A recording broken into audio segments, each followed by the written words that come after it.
I wanted to be Antonio Banderas, and I wanted to be with Salma Hayek. I knew individual words, but when they were blended together, it didn't make any sense to me. I hope that you too do not give up and you pursue your dreams and just know that yes, there is a way to fluency. No, it's not as sexy as you imagined it would be, but hell yes, it is definitely worth it.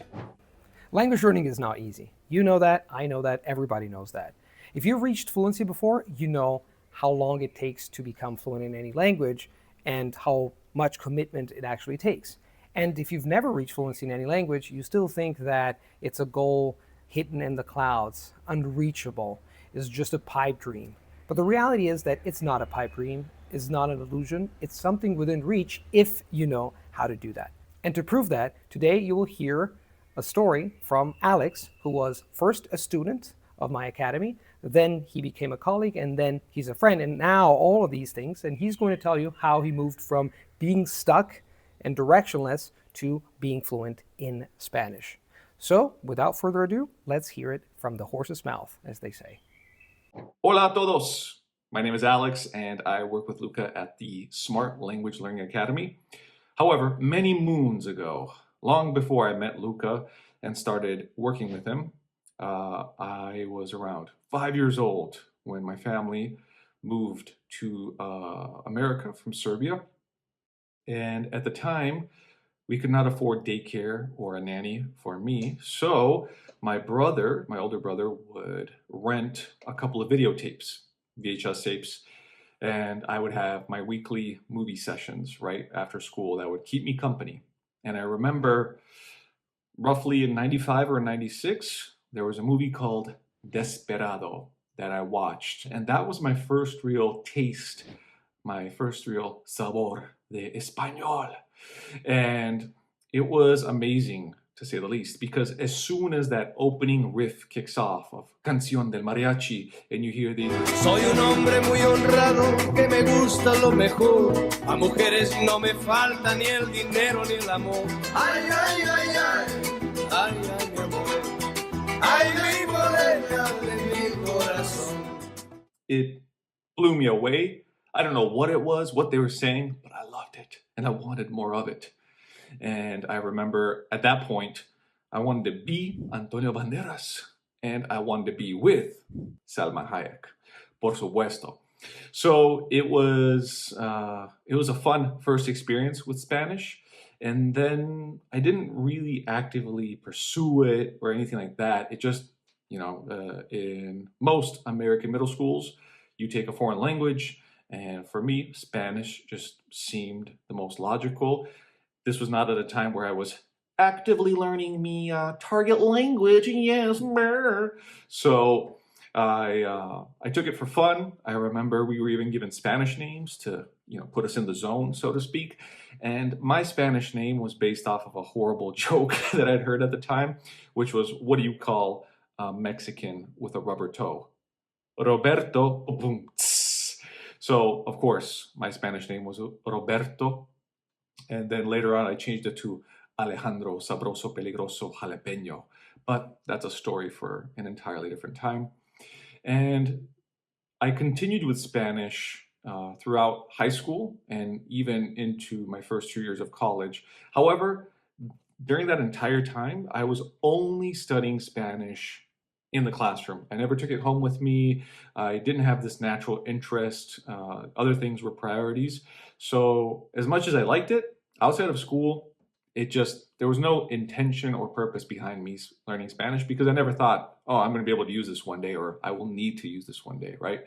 So it was a fun experience. I remember really enjoying my teachers. They were great. And I vividly recall certain group projects and my love for using the language. Listening and reading, not so much. I was more of an output guy. So I really liked, especially, and I wouldn't even say writing. I liked writing, but I didn't like writing in Spanish because obviously I didn't have control of the grammar or the language at the time, nor do I today. But shh, don't tell anybody that, especially not the people at Cervantes. But I would say that using the language is a lot of fun. Seeing people's reactions, trying to have a conversation, trying to come up with words, for me is a lot of fun. And that's something I never had an issue with, is just naturally trying to use what you do know to, get an answer and maybe work around what you don't know. I really enjoyed that part. So I remember making a video project about going to the doctor, and it was ridiculous and probably made zero sense, but I had a lot of fun with it, and it made me more curious about Spanish. ¿Cuál es el problema? Oh, mi cara, mi cuello, mi espalda. Muy doler, mucho dolor, mucho dolor. And then in college, I once again had great teachers. I actually ended up having a teacher from Serbia who was teaching us Spanish. And then we had another teacher from Barcelona. So it was the first time I had heard that accent. So while studying Spanish throughout college, I would have random opportunities to use it. I remember my family actually went to Mexico, and I loved being there in Playa del Carmen and Cozumel. It was just amazing. And I remember really vibing with Mexicans because they're very similar to Serbians with their hospitality, their openness, their kind of laid back nature. So for me, it was a lot of fun. And I vividly remember sitting in a taxi cab as we were going back to the hotel. I think it was in Cozumel. And I told, the guy complimenting me on my Spanish. He's like, oh, habla muy bien. And I was like, oh, muchísimas gracias, pero no entiendo la gramática. But I said, I don't understand the grammar. And he looks back at me, he goes, yo tampoco.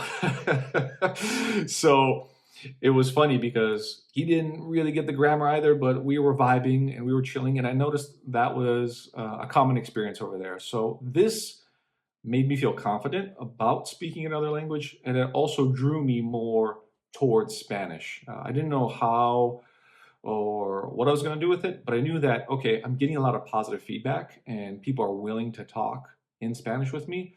So why not go for it? And I remember one of those, peak moments, if you will, was during college. I went to the University of Minnesota, by the way, shout out to the Golden Gophers. My buddy was a huge Minnesota Timberwolves fan, the basketball team. And there was a meet and greet with Spanish superstar Ricky Rubio. So I didn't have much Timberwolves gear. In fact, I had nothing at all. So I asked my friend, what should I bring? And he said, just bring whatever. The guy is going to sign whatever you have. So I ended up bringing a guitar because I thought, okay, it started with the guitar and Canción del Mariachi. Why not continue? I couldn't play very well, nor could I speak Spanish very well, but why not? ¿Por qué no? And quién sabe? And so I went with my buddy, and here's the footage of me speaking Spanish to Ricky Rubio. A lot of fun. ¿Cómo estás, mi amigo? Bien, ¿tú? Bien. That's a nice guitar. Alex, nice to meet you. Igualmente. Buen día. Gracias. As you can see, I didn't say much, but it was fun interacting with him. Shout out to you, Ricky Rubio. Eres una leyenda, amigo. Una leyenda. So after college and moving to California, coincidentally, my then girlfriend, ahora mi esposa, mi mujer, wanted to go on a little trip through 5 or 6 cities within Europe. And we visited Barcelona and Madrid. Oh, and Toledo. That was a little day trip. But here is where I said, you know what? Oh my gosh, this language is amazing. This culture is amazing. It doubled down this initial instinct that I had about it. And I remember just getting by. My wife actually had much better listening comprehension. She had grown up just casually watching Cassandra, which is, I think, from Colombia or Venezuela. And she was used to listening to Spanish. So she was actually understanding a lot, whereas I was the one speaking a lot because that's what I'd primarily been interested in. So while we were there, I remember just falling in love with Madrid, especially. I remember the Bear and the center, Palacio Real. I remember even looking for, there's some building that has a beautiful view. And I couldn't remember the word for building. So I saw a police officer and I said, perdóname, lo siento, pero no hablo español muy bien. ¿Dónde está la vista con el o desde de? And he looked at me, he just said, del edificio, sí, está aquí, blah, blah, blah, blah. So he understood me. We got everything we needed during that trip. there I made a few mistakes. Like I remember waiting for a bus in Barcelona, and I asked this lady, like, "Oh, is this, the station for bus number 55 or whatever it was?" And she said, "Yeah, yeah, yeah." And I understood what she said clearly.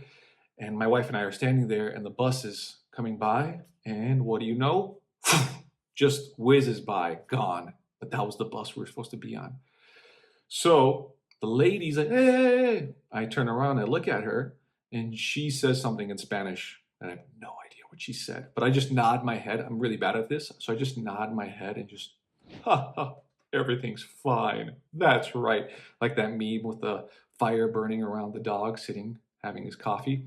So my wife tugs at my arm, and she goes, "You have no idea what she just said, do you?"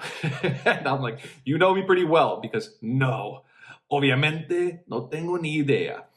And she said, "The lady told you that you have to raise your hand, but when a bus comes by, so they will actually stop for you. They don't stop automatically, especially if there are no people there." And I said, "Oh, ahora entiendo. Sí, sí, sí, claro. Está más claro que el agua."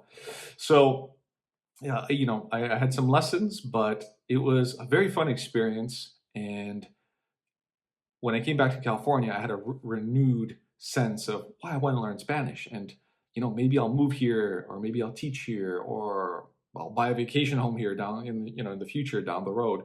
Who knows? But there was something now that had permanently attached me to Espanol. Espanol was in my soul. Let's just put it that way. So when I came back to California, I actually spent a few years in business and marketing, and then I became an English teacher. My first year was teaching third grade, and after that, I spent 6 years teaching seventh grade. And throughout that time, I had a lot of students who were hispanohablantes, de Guatemala, de Honduras, de Mexico, Chapins, Chilangos, whatever, de Jalisco. And speaking with them, I wanted to speak with their parents, obviously, about their comportamiento, their behavior, no? And making sure they don't get the chancla or the cinturón. Ay, ay, ay. So those two words I learned very well through context. But if you don't know, chancla, the slipper, and then the cinturón, the belt. And I remember wanting to, connect with the kids too. So now my purpose for learning Spanish was tenfold, 10x to what it had been in the past. And I started trying to find ways to learn. Diving into the world of language learning was something very different for me. Even though I was teaching English, which I was very comfortable with, I had no idea how to approach learning a language from scratch, right? Because I had grown up in the States, I had been surrounded by it, I had gotten my comprehensible input, and now it was a question of how do you do this on your own as an adult? So I started looking around, you find stuff on YouTube, you find books and courses like Pimsleur. I even dabbled with Rosetta Stone, which was, pretty much a nightmare. And during this time is when I started looking into various apps. With these apps, I stumbled upon Anki, which I know is Luca's favorite. And I started using Anki because I thought, okay, this could help me out. I started watching. One of my favorite things to do is watch anime. So I started watching anime with Spanish subtitles. I remember watching One Piece and learning, for example, aldeano, right, for a villager or village. And it was an ineffective way, not Anki itself, but the way I was learning it wasn't very effective. I wasn't listening to much of it. I was reading a decent amount, but I wasn't listening to much of it. And I remember stumbling upon going from Anki to Fluent Forever. I had actually, before the app came out, I was maybe it was GoFundMe, maybe it was Kickstarter, I'm not sure which one, but I got the book, got it signed by Gabe, and then signed up. They had MXU, Meet Your Mexican You, or something like that, Bootcamp, and it was, I believe, 2 weeks, 10 minutes per day with a coach, and then you would have these flashcards that you would review. And I remember going through these flashcards, and originally back then, before Fluent Forever existed, the app, we used Anki. So, I'd read the book, I had started using Anki, and I thought, okay, this is cool, but the flashcards are getting boring, and without context, it's completely meaningless, honestly. Like, I remember one of the sentences was, a shovel in a hole. And yes, I do remember agujero, but I don't remember how to use it, in which context. So it was just kind of there. It was just kind of there. It was very passive. It wasn't very active. However, that 2-week boot camp was amazing. Shout out to David and a few others and my coach, Dalia. We actually ended up doing an interview. She found my personal story quite inspirational. And if you want to know more about that and see me speak very broken Spanish, you can check out the interview. Here's a little glimpse of it. Sí, porque en nuestro barrio teníamos muchas familias de otros países como Etiopía, Somalia, Camboya, muchos países. Y entonces es como una familia nueva familia. Y los americanos realmente demasiado, no sé dónde está Serbia. Por ejemplo, cuando yo digo, soy de Serbia, Siria, Siberia, ¿dónde? No saben dónde está Serbia. Sí.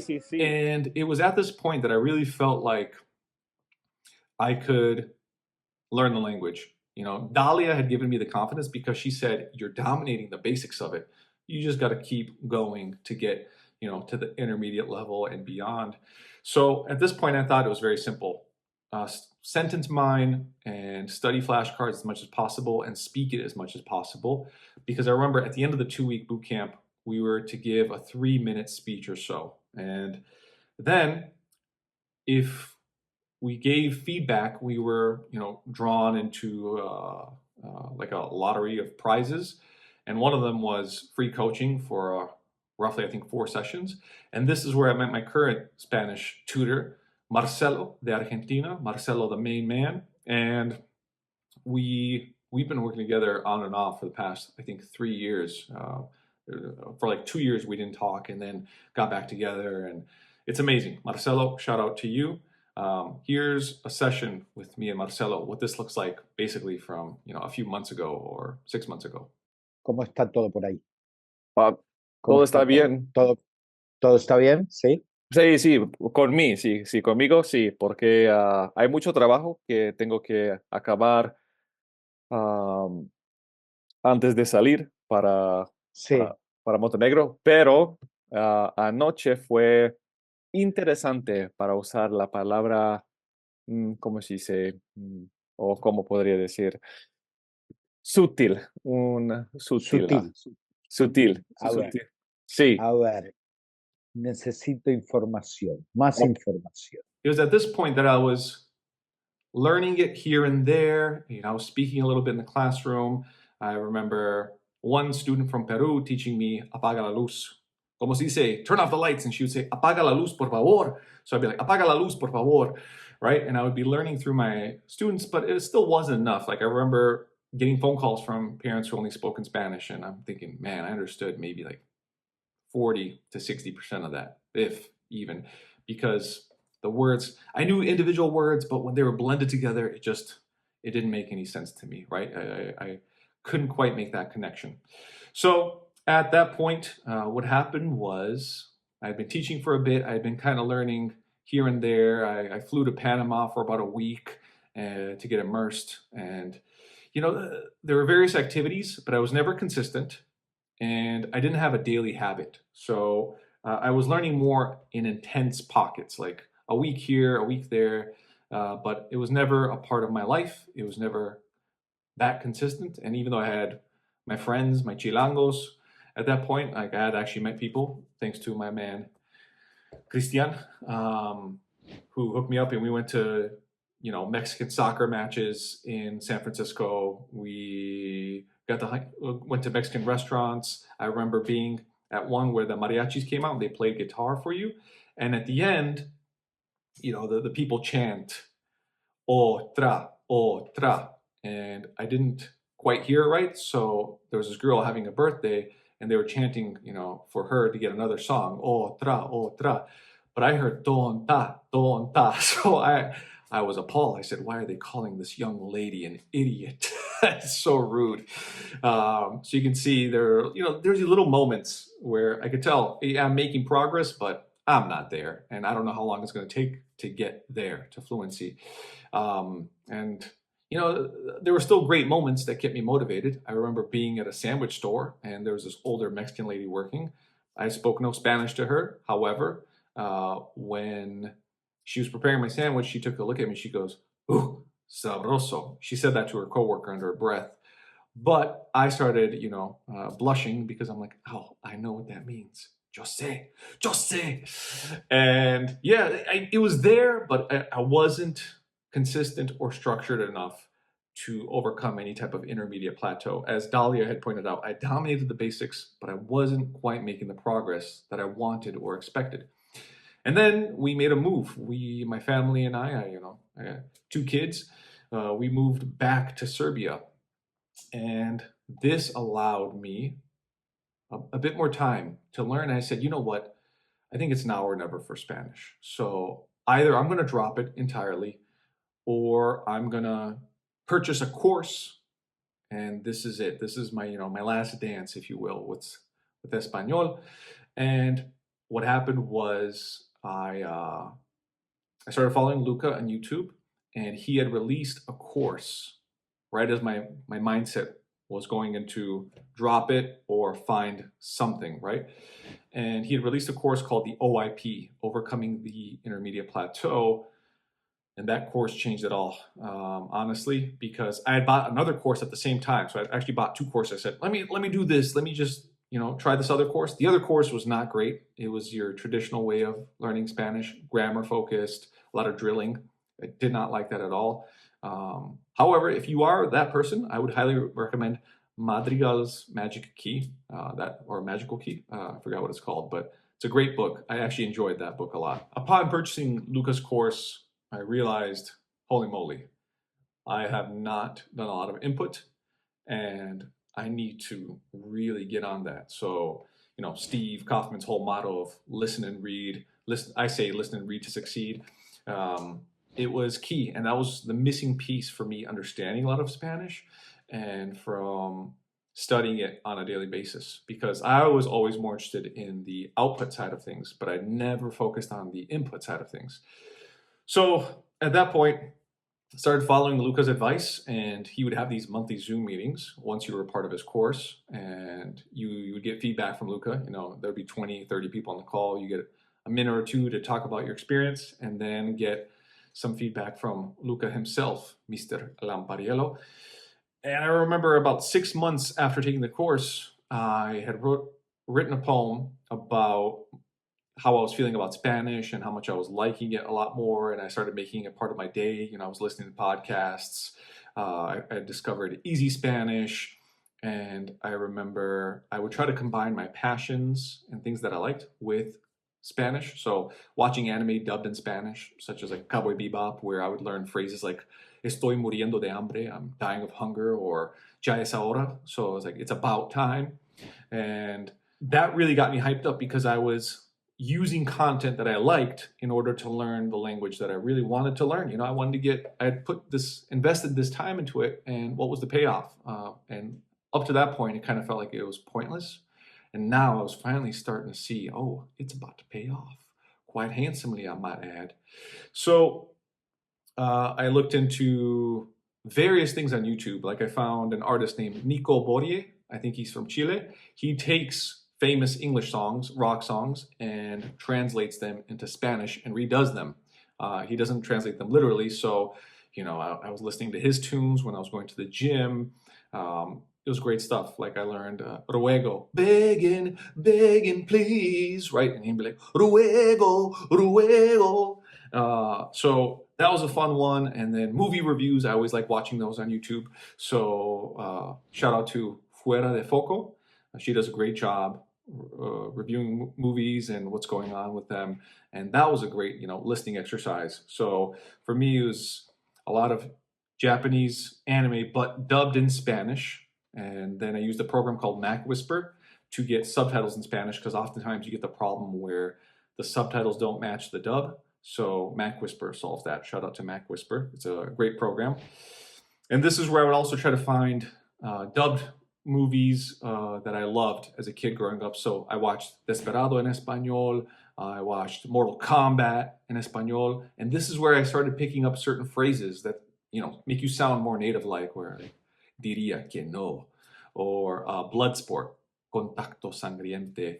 And I remember, in Desperado, when he promises that he will pay back Salma Hayek, Antonio Banderas promises, he says, I will in Spanish. I had no idea how to say that for many years. And then he says, to her, lo haré. And I was like, oh, that's I will.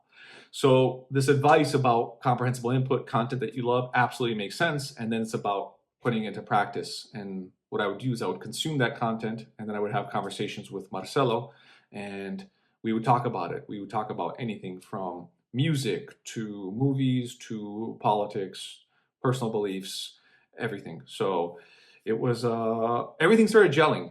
And then I got really comfortable with that, and I thought, okay, my level has definitely improved. I'm probably nearing a B2.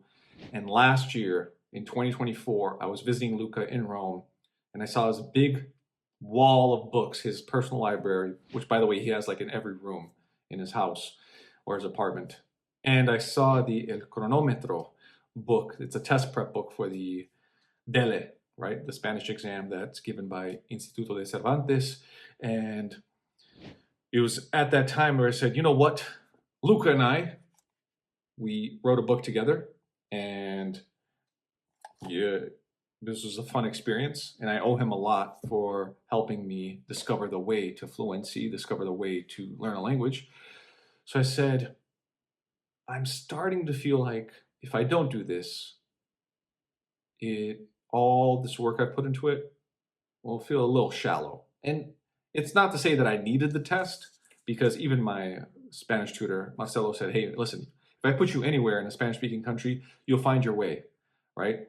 That's what's most important. Forget about this official results. So no matter how you do on the test, that's what's most important, right? You're not speaking perfectly, but you're speaking well enough to get by in any Spanish-speaking country. And I said, okay, maybe not Cuba though. Those guys speak fast. So I decided then and there, you know what? Let's do this. Let's raise the stakes and let's take the DELE. So I used el cronómetro, and I also used the prep class at Instituto Cervantes. I think it's 50 euros to help prepare myself for the test, along with just listening and reading a lot, as well as writing. So practicing writing letters with Marcelo, and using terms like desde mi punto de vista, which I would never do in real life, in Spanish at least, but now I'm like, oh, this is actually a pretty useful term. Sin embargo, por el otro lado, or whatever it is. So I would say, even if you're not interested in taking the test to test yourself, it gives you a great structure and use for the language of how you should learn it, even if the topics are just so boring. That's my biggest issue with the tests is, if I was familiar with the topic, I think I could have aced certain parts, but being that, most of the topics are just crab fishermen off the coast of Africa, or banks and how they become more ecologically friendly.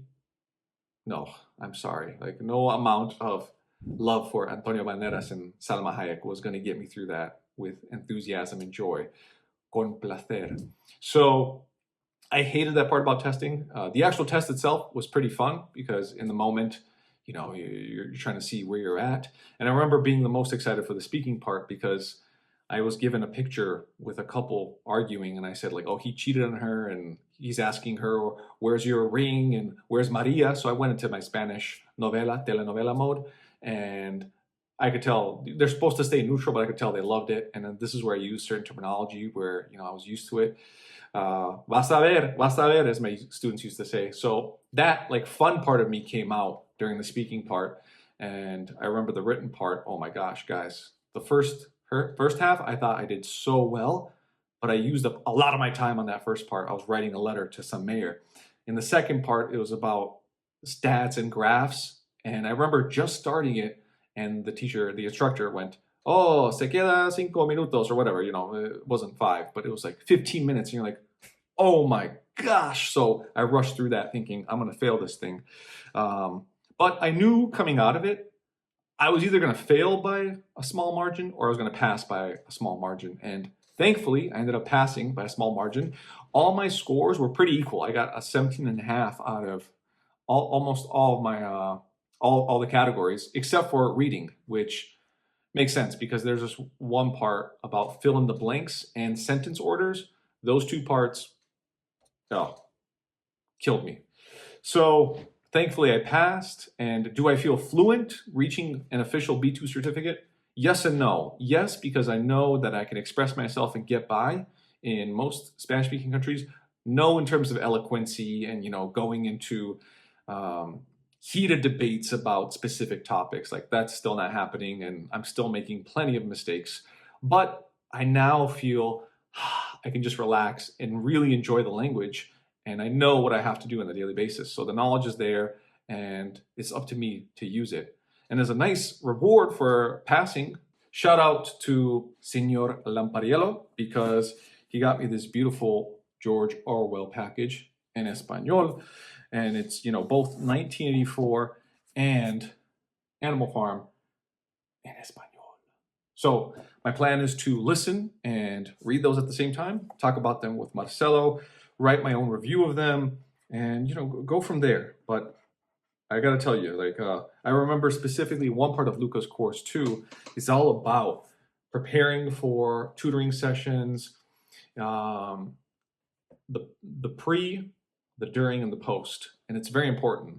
He's a structural maniac because he was an electrical engineer or whatever he was. Nobody knows what he was. Do you believe him? I don't believe him. I think he's just been learning languages his whole life.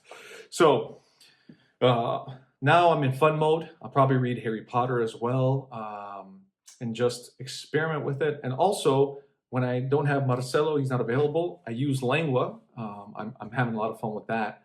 For example, the other day I just learned desgarradora, right? Desgarradora, for something that's heartbreaking. So I try to mix my output and input so that way I can keep the language alive and keep it fun. And the great thing with Langua is you can give it specific parameters. Like, I'm only going to talk about 1984 today, and don't spoil anything until chapter 6, because that's what I've gotten up to. Winston!